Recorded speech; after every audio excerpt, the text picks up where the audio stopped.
Welcome to this episode of The World According to Irina Tsukerman, our own very special series on global politics on the KJ Masterclass Live. Irina Tsukerman is a US based national security and human rights lawyer as well as a renowned geopolitical analyst. Her writings and commentary have appeared in diverse US and international media and have been translated to over a dozen languages. Every fortnight in The World According to Irina Tsukerman, we traverse the geopolitical landscape and delve into pressing international issues and gain insight from Irina's expert perspective. Welcome to the show once again, Irina. Thank you. Glad to be here as always. Thank you. Thank you. Welcome once again. And several topics, big topics again today. A lot has happened in the world. So let's take the big topic about Hezbollah. Hezbollah leadership is gone. And even the latest today is that the successor is also gone. So tell us, what should we make out of this whole thing that's going on going forward? Will there be peace? Will there be more conflict? Well, Hezbollah has held Lebanon in its clutches for decades now. They came to power through the so called social jihad, promising mountains of gold and all sorts of social programs. And they promised to fight the government corruption, which was entrenched in Lebanon since the French colonialism era. But in fact, they not only used the same corruption upon getting to power and made unholy alliances with other parties, including Christian parties, but they exploited the system, raided the treasuries, monopolized what they could, and they terrorized whoever was not on board with working with them into following in their footsteps and allowing them to penetrate the government, penetrate the military, exploit every institution, and entrench themselves. So Hezbollah will not be easy to get rid of because they are both a political movement and a terrorist organization, in the sense that they've entered the politics and not just and not just focused on terrorist attacks or military action of any sort. They're entrenched across different positions. They're embedded in political institutions. Hassan Nasrallah was an important symbol, but he was at the end of the day a propagandist, a spiritual leader. In some ways, he was a commander, but of course, the military command and the security detail was weakened by the pager operation, but still a lot of the Hezbollah decision makers are still in power. Now that the military actors of Hezbollah have been largely decommissioned, so to speak, this would be a good time for the rest of the Lebanese institutions, along with other Middle Eastern actors, to root out the political class that has taken hold of the institutions and get rid of them as well. However, so far, I don't see any sign of it happening really. In fact, the messaging from the region is very much focused. While many people are celebrating, especially many people in Lebanon, and in Syria as well, and other countries, the governments are very reluctant to admit that this is the very best thing that's happened in the region for a long time. Just 4 years ago, King Salman of Saudi Arabia called for disarming Hezbollah. And by the way, there is a UN resolution that basically mandates the same thing, but no one tried to enforce it until now. Now that Israel is leading the charge, however, you would think that everybody would be openly supportive of that measure. Instead, the Arab governments rushed to reassure Iran that they would not be taking any direct action against it, and along with the United States, entered into secret talks without Israel to try to de-escalate tensions with Iran, which means that Iran is demanding assurances, probably that its proxies and other interests will be left untouched. Of course, these negotiations are very unlikely to move forward without Israel's um, participation and agreement. U.S. can pressure Israel to not take actions such as not attack nuclear sites, but Israel probably would not have done so anyway. And regarding other issues, there's actually very little US can do at this moment because we are so close to the elections. If Israel is going to attack and take out the military or oil sites in Iran, now would be a good time to do that. But my point is that the Arab states benefit from Hezbollah's being taken from Hezbollah leadership. Literally, nobody wants to take up Hassan Nasrallah's position because everyone who is in that position ends up dead.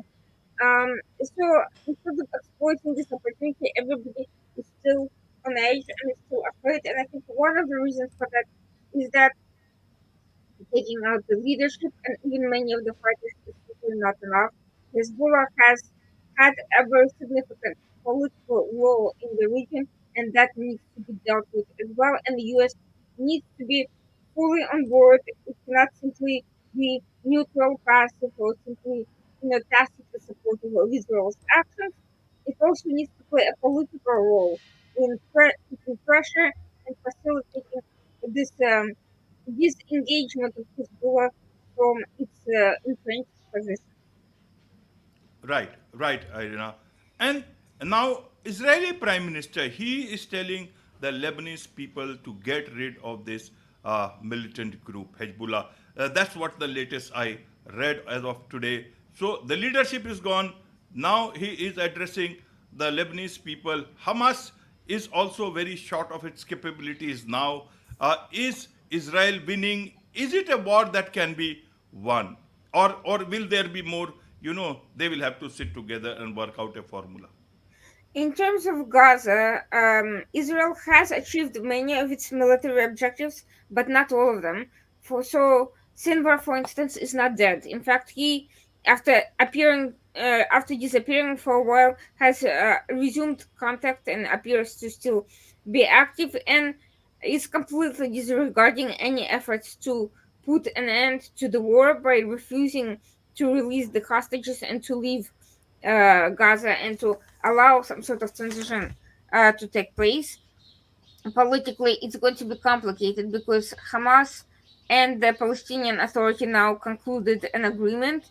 And while Israeli officials believe that there is going to be some sort of a political transition and government restructuring in Gaza, until this political alliance is broken up and until Hamas political structure is disassembled, I don't really see how that's going to be possible. And until U.S. has now issued arrest warrants for Hamas leadership, but they are ensconced in Qatar, and U.S. is not putting any pressure on Qatar to give them up and turn them over to for international courts for trial. Until that happens, really there's no solution to the situation because Israel can keep dismantling the infrastructure, but it cannot stay there permanently. It needs the resources for other fronts.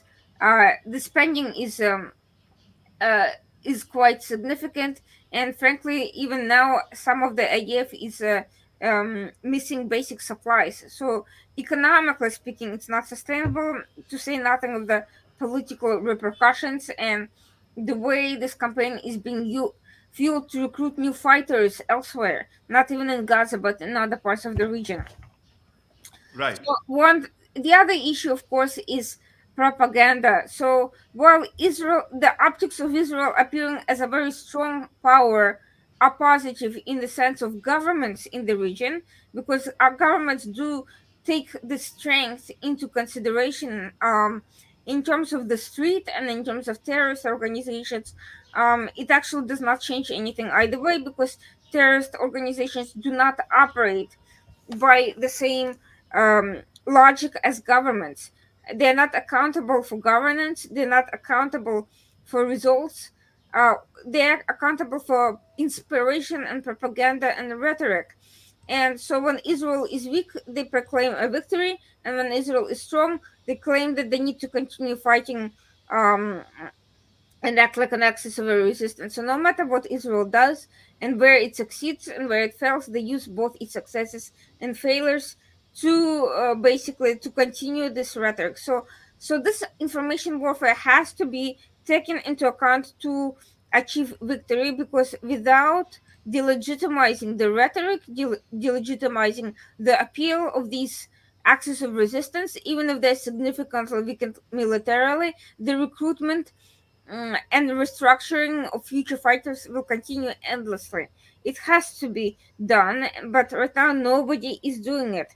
There is no this. There is this appeal to the people to um, get rid of Hezbollah, but what is not being said is that there is also a counter appeal, not only from Iran and its proxies, but from the media from all over the entire Arab world, basically claiming that Israel is engaging in terrorism against civilians in Lebanon, uh, claiming that Israel is going to subsume South Lebanon and occupy it permanently or annex it, whereas it's simply not. There's no interest in that in by anyone in Israeli government, and they're making it seem, and there's the Muslim Brotherhood actors and assorted other Islamists are also distorting and filling the headlines with delegitimization of Israel's actions and support for Hezbollah, whereas only last year Hezbollah was actually threatening countries like Egypt and continues to threaten other countries in the Arab world. So they're not doing their part in countering this rhetoric, and so they're actually helping the axis of resistance to continue its intellectual appeal, its emotional appeal to the general public, and they're feeding into this anti-Israel sentiment, and by doing so, they're empowering these entities, even as this is the optimal time to wage an ideological war against them and basically reveal how corrupt they have been, how miserable they've made the life for everyone in the region, and there's got to be some better options for the future of the people, if nothing else. This is not being done. In terms of the northern front, Hezbollah is expected to continue attacking, and they have been attacking, and the Houthis also have been continue attacking, and other proxies have continued attacks. Israel is said to have destroyed about half of Hezbollah's arsenal, but we don't know whether that's actually accurate. They may have hidden caches that are hard to access, and I think we will continue to see some level of fighting. I think at some point Hezbollah will need to find a way to regroup. And I think Iran is desperately looking for options, and it's waiting to see what happens after the US elections, because a lot of it is going to be a decisive factor. But the fact that right now that the Biden administration seems desperate to save Iran and to save its proxies, and it supports Israel, but at the same time it's limiting its impact, and even the statements are sort of in between. They're mildly supportive but not celebratory of this amazing military success.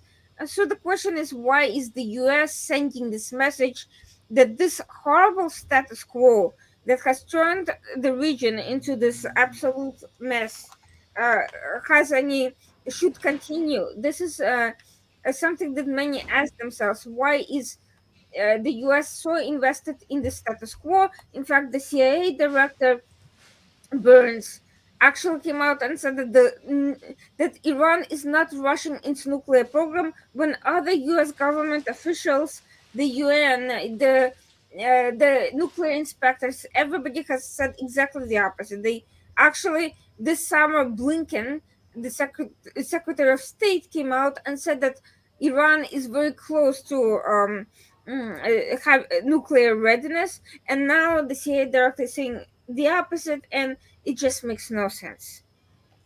Right, it just makes no sense. And so, talking of Iran, Iran has done what it had to. It went for the missiles. A lot many missiles made a lot of news. But that is it. Iran is going to look forward towards escalating the conflict, or will it be now satisfied with that. There is nothing going to happen. And what about Israel? Will it again respond after that? Israel does intend to respond, but I don't think it's going to announce the date of its response. I think it's also a part of psychological warfare and also needs to take time to prepare an appropriate response. There's been intense discussions with US officials. US has been pressuring Israel not to respond at all and promising it all sorts of defense capabilities, which probably should have been given anyway.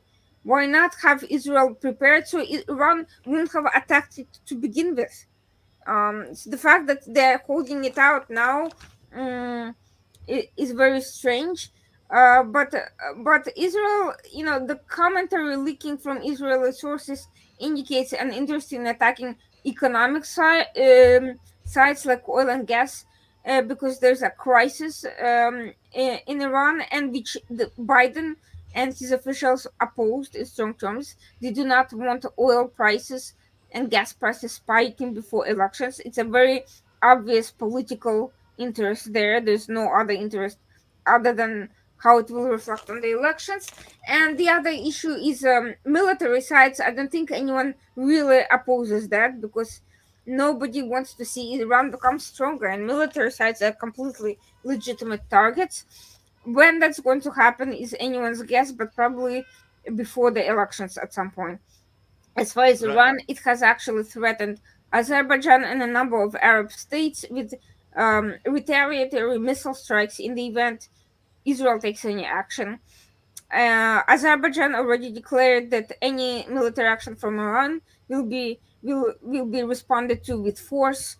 The Arab states reacted by running to Iran and saying they're not going to support Israel's action in this case. So the fact that a very small country like Azerbaijan is, which is right next door to Iran, literally bordering it, is not afraid, and countries that are further away and and have substantially better weapons purchased from the United States are afraid, tells you that it's not always about how much equipment and how much you spend on defense. It's about how confident you are in and what your morale is in confronting your opponent, and who knows what other interests mm, are playing a role in all of this. But there has been specific threats of expanding the conflicts against countries that are not involved in this, just for the sake of putting pressure on them to not assist Israel in any way. Right, right. And talking of, interests, what about Zelensky's trip to the US? His interests were served or not? More failure than success. How do you see that? And what happened to his victory plan? So interesting points is that, so first of all, his objectives were not met. His main reason for going was actually to get permission from Biden to use long range missiles against the American missiles against targets in Russia, which did not happen. My only guess for why it didn't happen is that Biden is afraid that that would somehow jeopardize Kamala Harris's chances. I don't see how and why. I think every red line that Putin threatened has been crossed. I I I think maybe this was actually in reaction to domestic audiences to make it seem that the US is against expanding the conflict in any way, but that's only my guess. But the administration didn't seem wanted Russia seems to want Russia weakened, but it doesn't seem to necessarily favor a clear outcome in the war based on its actions. It certainly is not acting like it's pushing for a victory by Ukraine. It seems to actually just want um, Russia not to win, but also is not for Ukraine winning affirmatively. Another issue that came up was political stupidity by Republicans who attacked Zelensky over his visit to a plant producing ammunition and various types of technology equipment, military equipment. Um, a very commonplace sort of visit, which normally wouldn't get much attention.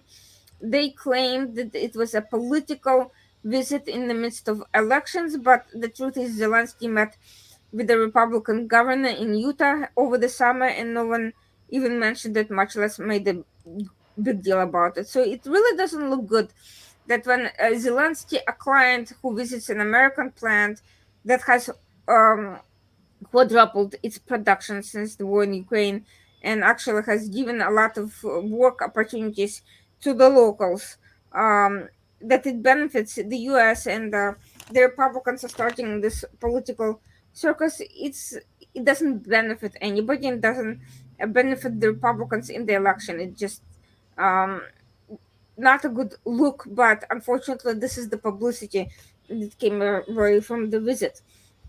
With regards to the victory plan, it was shared privately with Biden, but the details were not uh, discussed with the public. But the general sense, from what we can glean, is that this sort of turnaround um, that we're seeing in some areas, that these attacks on Russian soils, this is the sort of strategy that Ukraine is looking to use to force Russia out. Also, um, essentially utilizing all the resources at its disposal to kind of um, disrupt Russia's military infrastructure, destroy its supply chains, and make it unable to deliver its goods into Crimea and into the rest of strategic areas in Ukraine. That's the essence of it. How exactly that's going to happen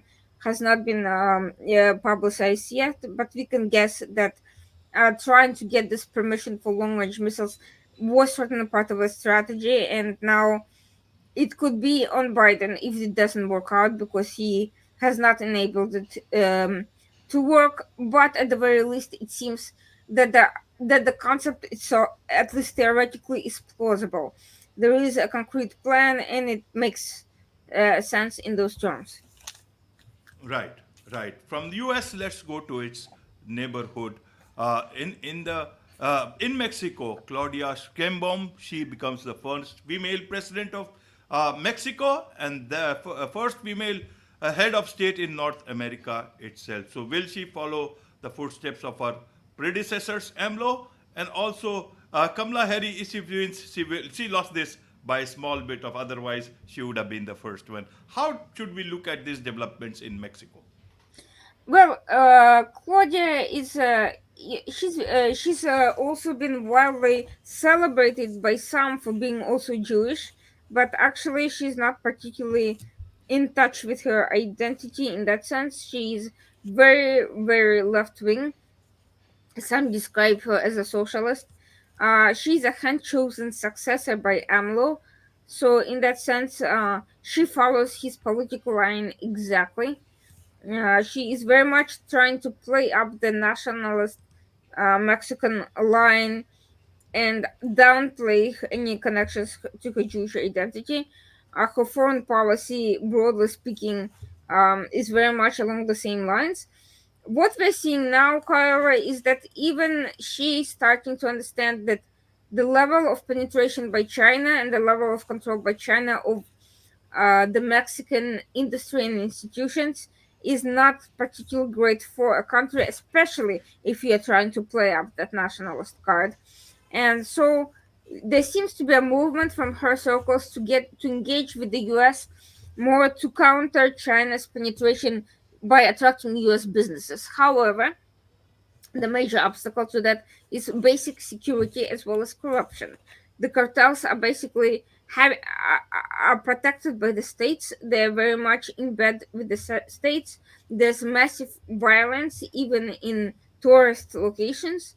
There's drugs being funneled back and forth. There's the untenable migrant situation. So the business risk for U.S. businesses is just too big to have, any sense of significant investment or headquarters in Mexico right now. Even if the concept of replacing U.S. Replacing China with the U.S. is obviously in the U.S. interest, the fact that the level of corruption and security situation is what it is, will be a very significant obstacle. And it remains to be seen how that's going to be handled. Right, right, Irina. And from one leadership change to, let's move on to Japan, from where another prime minister has been sworn in, Shigeru Ishiba. What does that mean for the U.S.-Japan relations and for the Sino-Japan relations? Help us understand a lot of changes, a lot of political leadership changes happening in the world, and maybe in the U.S. itself, we'll get to see this change. So overall, as I've mentioned in the past, there is going to be a continuity on security and foreign policy level because by and large, the new prime minister is very much in agreement on the general need to counter threats to strengthen relations with the Quad and with the US, and all of those things are very positive. Um, but on the other hand, there is some concern about some of his policies by the US. For instance, he has this view towards elevating US Japan relations to the same level as US UK relations, which is completely impossible. It's just not going to happen with any country because UK and US have a very special and close relationship, and Japan has, I think the US and Japan relations are developing quickly and in a positive directions, but they have a long way to go before they reach even close to that level. Also, another issue is that Japanese institutions are simply not up to that level. Politics aside, intelligence in Japan is also fairly new to countering some of the threats it is facing today. So I think for a while it will be more of a junior partner than a fully fledged partner on some of these issues. And I think this is so I think it's more of an aspirational ideal than a realistic objective. The bigger problem though is the idea about Japan developing nuclear weapons openly. uh, Theoretically speaking, there shouldn't be any issue with that because China has nuclear weapons, India and Pakistan both have nuclear weapons, and quite simply, Japan is in a dangerous neighborhood with North Korea threatening to launch nukes or other nuclear missiles in its general direction at any point. But unfortunately, the strength of the non-proliferation movement is such that even democratic allied countries are discouraged from pursuing that path whenever possible because there's a concern that, first of all, it's not safe to do if you started. Even if you start, it can lead to it can also encourage the adversarial countries to produce even more, and they are already there, so they will have an upper hand regardless of where you do. And unlike democracies, they will have no lengthy deliberation periods and lengthy consultations on how much and how long to do it. They will just move a lot faster and create a very dangerous situation. So I think that is the biggest concern, and I think that's going to cause obstacles. Japan may not feel like the other partners can provide sufficient defense if push comes to shove. It is largely looking to the United States for that level of security, but the US has been quite unpredictable in its commitments, including Taiwan. So it's not clear what it's actually going to do, particularly given the two presidential candidates that we are seeing as the only options by the end of this election season. So I think we will see some bumps over some of these issues. However, the much bigger problem is, of course, not going to be with the US. The much bigger problem Japan is going to have is with China, because the previous, the predecessor, um, the former Prime Minister Kishida has tried to sort of um, harmonize, if not normalize, some aspects of Sino-Japanese relations with a trilateral agreement involving also South Korea. That relationship has actually been progressing quite nicely, Japan, South Korea, and it looks like the new prime minister could upend that, and he is seen as somewhat more hawkish on these issues and less amenable to compromises. And at the same time, China has been more aggressive in testing its boundaries, not only with Japan but with other countries a lot more aggressively. So that initiative may not last very long and may be superseded by other concerns. Right, right, Irina. And our last topic of the day, closer home, is U.S. In U.S. India. And U.S. have signed a pact on critical battery mineral supply chain, and this will be, majorly used in electric vehicles and clean energy applications. How do you see this part? Is it who is going to benefit out of this? I think both sides are actually going to benefit. It's more jobs for everyone, it's closer relations, it's possible eradication of some of the work migration, work visa um, issues that the US and India have had.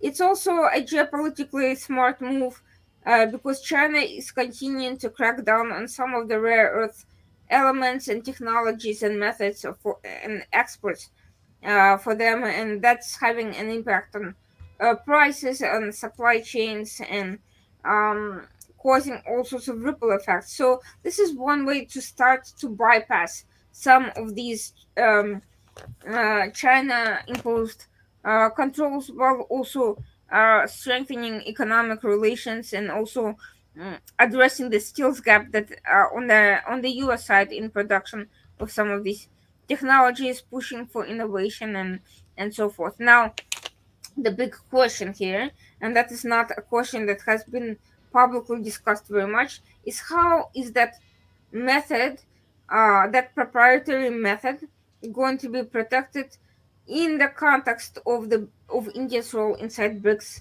Not to say that India itself would deliberately sabotage such an agreement, not at all. But the fact is, China's been China and Russia as well, but especially China, have been quite aggressive in the industrial espionage and information gathering. So security challenges are going to be a very foreseeable problem on the low level, not on the top government level, but on the industry level. And that is something that US has actually been quite weak at addressing on its own side. So while there's also a great room for closer intelligence cooperation with India, it's still going to be a significant challenge for both countries, in my view.